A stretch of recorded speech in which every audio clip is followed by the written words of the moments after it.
Welcome to Shul.com. We're asking a very good question. Why was Lavan zoche to literally be in the family of the Avot? It's very interesting. His sister's Rivka. She marries Yitzhak. Then later on, Rivka ends up sending her son Yaakov to go back to the house and to marry the daughters of Lavan. Now, he marries Leah and Bilha, which come from one of the wives, Adina.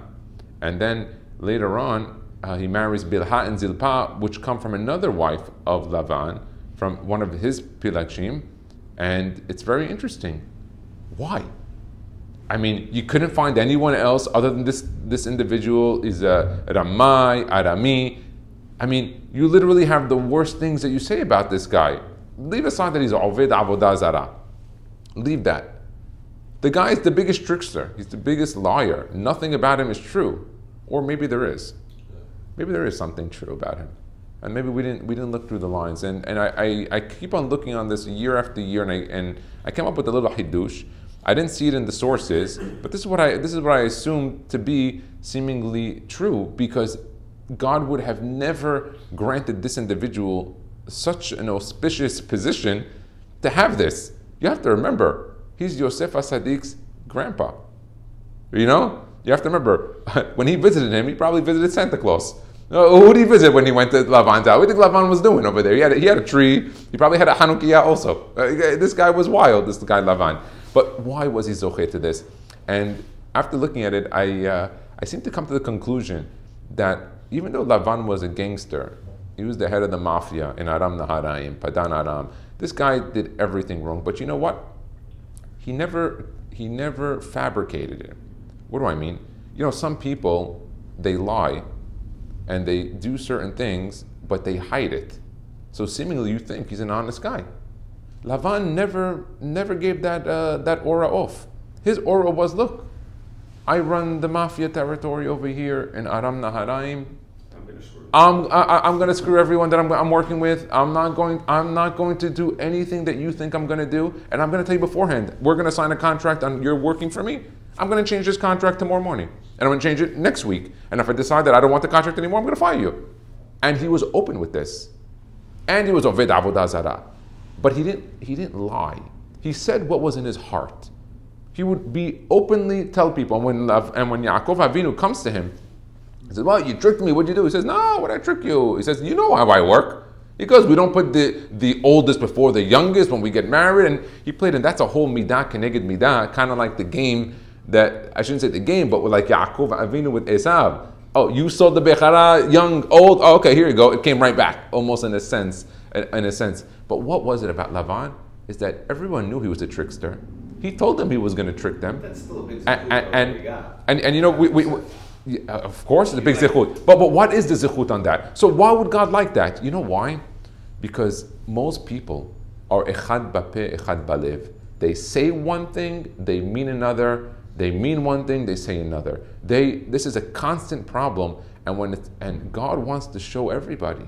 You don't realize how bad that trait is. If you don't like something, say you don't like it. Obviously, there are conditions where you don't. You don't tell a kala to her husband when she's getting married at the wedding, hey, she's not so pretty. There's obviously rules and regulations with your wife and things like that. But in the general sense, when you're dealing with people, you have to be honest. And if you don't like something, tell someone, because by doing that, you have the opportunity to fix it. The moment that the other individual believes you, and then he finds out that you're tricking them or you're being deceitful, it's very hard to fix that, because the whole way through, he felt that you were on board. And what God, I believe, is trying to show everybody is that look at Lavan. Yes, he was Oved Avodah Zarah. Yes, he used to trick and cheat people. But he gave off that he was going to do it from the beginning. For example, if someone ever dealt with the mafia, did he think that they were going to be honest with him? No.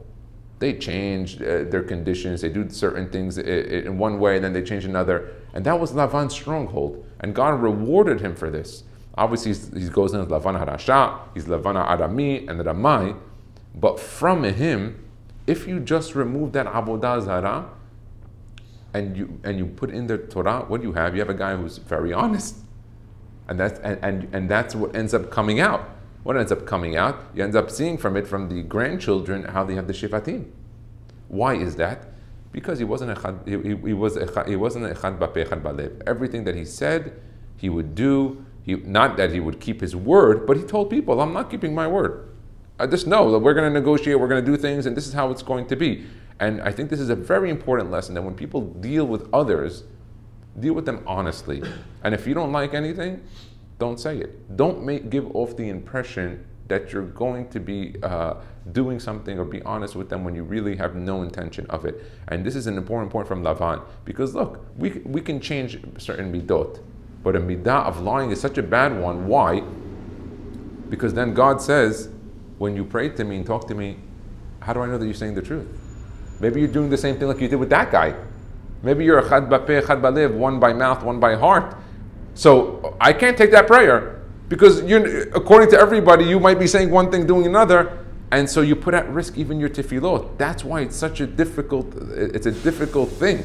But a person has to take this seriously. And I think that if we do, we can learn something from Lavan. What do we learn from him? That he was a gangster, a trickster, but he told everyone he was going to do that. Nobody expected him to be honest. But people have expectation from you guys and from others, especially in Klal Yisrael, that you're going to be honest. And so that's an important thing I think we can learn from Lavan and carry it. Otherwise, I can't see any other reason why this guy Lavan is zocheh to such greatness, in the sense that he has descendants this way. And so I think if we take it upon ourselves, this is a key item. Our tefillot will get answered better, and most mahlakot wouldn't exist. Why do mahlakot and arguments exist? You told me this. Oh no, I didn't mean it. You know how much that hurts? I remember Rabbi Mansur said it best. He said, if you're mad at somebody, go up to him and smack him. He goes, but don't talk about him behind his back. Why? Because if you speak about him behind his back, he's going to remember for 50 years what you did. If the guy smacked him, and I'm not recommending any violence, I'm not telling you not to smack him. This was an example, okay? So don't take me to for this, and don't go to the rabbi and tell him, he said let's smack people, okay? But what I'm trying to tell you is that he said people will forget that someone smacked them. Yeah, I don't remember, whatever, it's okay. You talk behind someone's back, you lie to him, you tell him something that you meant, you didn't mean, all this, he'll remember it for years and years and years. And it goes to show you, it's a very important lesson we can learn from Lavan. Baruch Adonai De'olam, Amen v'Amen.